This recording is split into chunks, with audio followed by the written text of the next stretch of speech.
I have seen people occasionally move away from jujitsu or de-emphasize jujitsu and emphasize more street, quote unquote, training. And I'm not talking about Burton. I don't want anybody to draw that assumption because I like Burton. I think he's on a good path. I'm talking about my own students in times Okay. past. I would see them veer away from jujitsu and gravitate more towards, oh, we want to train more functional street, and they'll focus more on clinch and stand up.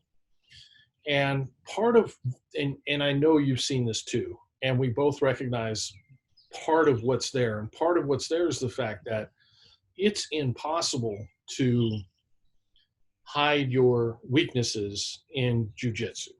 Because if you're rolling to submission, right? Because you will Oh, yeah. get tapped. You're going to get tapped out. You're going to get held down. You're going to be dominated. And there's just no, well, I did pretty good or I didn't. He got you. He got the choke or whatever. And that's part of what makes it so healthy. But, you can play clinch. You can pummel. You can even box and exchange blows with somebody who's a much better striker than you are, a much better grappler or clinch person than you are, and still make it appear like a game and protect your ego in a way that you can't with jujitsu. And so I unfortunately I see sometimes these guys gravitate more towards that, and the excuse they'll use is street, but in reality it's just a way to avoid the rigid rod of truth, as Wunak would say, which is inevitable with jujitsu. And and I don't think that everybody does that, but I've seen people fall for that. But the same reason why people who are avoiding rolling and having to confront all the stuff that happens as you age or your athletes get younger or whatever when you're rolling, the same reasons clinch and stand-up doesn't force that same level of recognition on you is the same reasons why it's easy to insert all this other stuff that you're talking about. If you What? come in with a goofy lock or something like that, and you try it in jujitsu, the guy's just gonna, well, that's not gonna work. Right. But you can pretend to sneak who knows what in a stand-up play. But you do, so you are seeing a similar, so that I would make this argument, you are seeing the same thing move its way back into jiu-jitsu.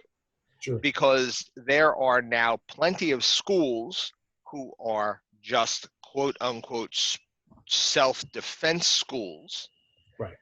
which not always, but generally means that their students are not rolling in a free form manner where, it's you and me tap and we go to submission. Mm-hmm. And they're generally not competing, and they're generally not allowing outsiders in to roll with them. Yes. And I've seen this happen more and more. Don't you have one of those schools in your area? We do have one of those schools in our area, and I have never said a disparaging word about how they choose to train or their path, but they believe that what we are doing is not authentic.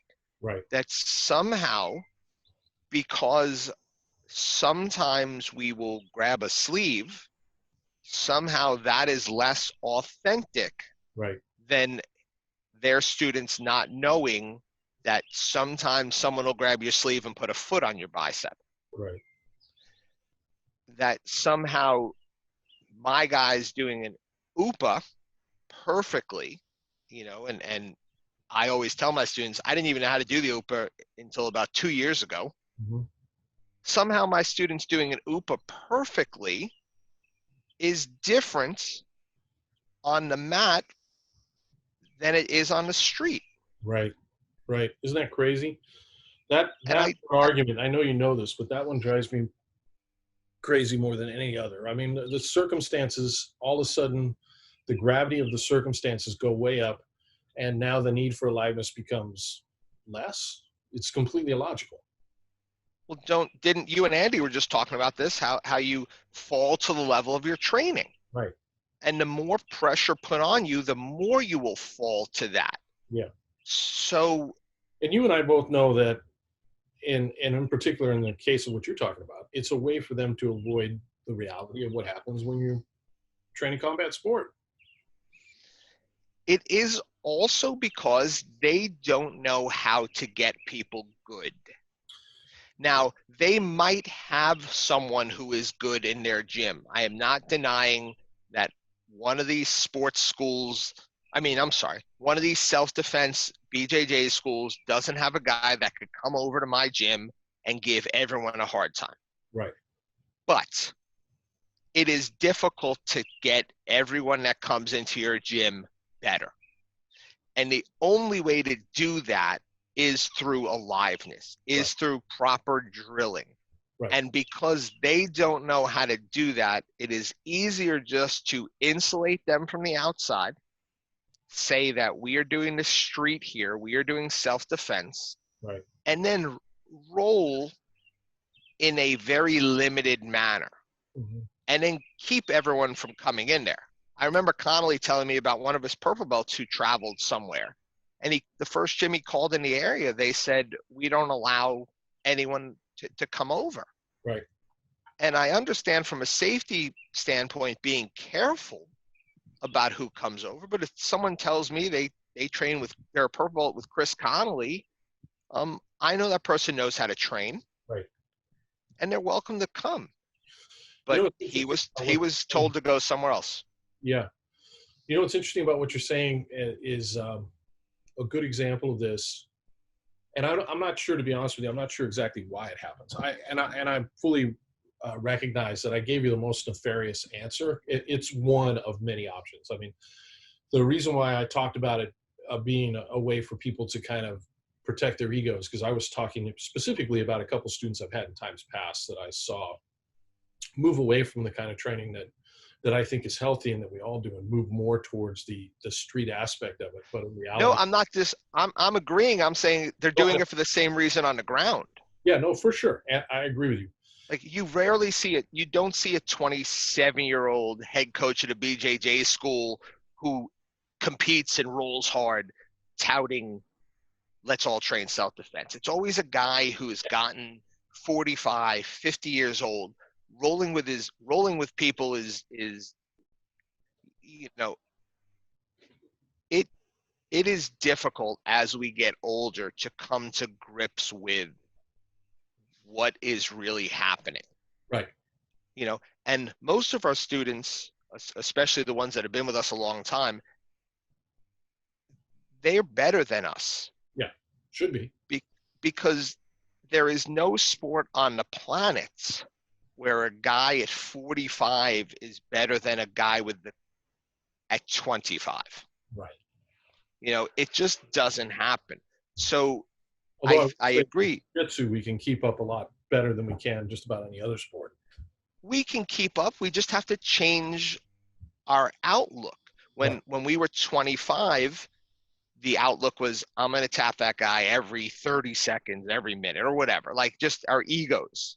Yeah. And when we're 45, sometimes with a 25-year-old purple belt, it's just being able to do good fundamental jiu-jitsu. Yeah, and survive and roll another Survive, defend, roll another day, make them work, be a good training partner. Yeah. Yeah. But that's tough. It is a lot easier to just say, okay, we focus on the street. No, 100%. And, we see that. But there's another piece, too, as well. I mean, that's why I was saying I think there are multiple reasons. So I'll run this one by you. And I don't know the answer for this. But Hickson, for example, has made some, I think, valuable and true, worthwhile and reasonable criticisms of IBJJF. And the nature of how jiu-jitsu has changed in the 20, 30 years since he started teaching here in the States. And having witnessed that evolution, I understand what he's talking about. I feel like I understand what he's talking about, having talked to him about it, and agree with him. So when I started jiu-jitsu in the 90s, it was very much about fighting. Not the self-defense like somebody's going to put you in a wrist lock or something, what do you do with a drunk guy in the street? There was that, but it was about fighting. Everything we were doing was related to Vale Tudo. The crossover to MMA that's what we were doing. We were doing MMA on the ground, basically. And there was always slaps. Howder, when he first would come to Oregon, I don't think we ever rolled where he didn't hit me in the head at least once or twice. It was just part of what we did. Fighting was what jiu-jitsu was about. And then it hyper-specialized, and you have schools and people who are training specifically for the IBJJF rules. And In that there's a fear that the really fearsome, awesome fighting art of Gracie Jiu-Jitsu, Brazilian Jiu-Jitsu, will get lost. So I understand his point. The solution that he's advocated for it, and what I've seen as far as the self-defense tournament he has, is a kata. It's two guys that go out and do the self-defense techniques, some of which I like and some of which I don't. There are valuable, solid jiu-jitsu movements in the old Gracie self-defense system, and then there's ones that we both know we've made major improvements on. But that's not the point. What I'm talking about is a training method. They're literally working against a cooperating opponent the way you would in Aikido, and then you have a panel of judges who score them like you would kata. And actually, Chris refereed one of these matches, and while he's there, he's wondering, why do you need a referee? I don't understand why I have a referee. And so you have a legitimate problem that I think he's identified, but the solution to it is exactly what we should not do. It will destroy and kill the art.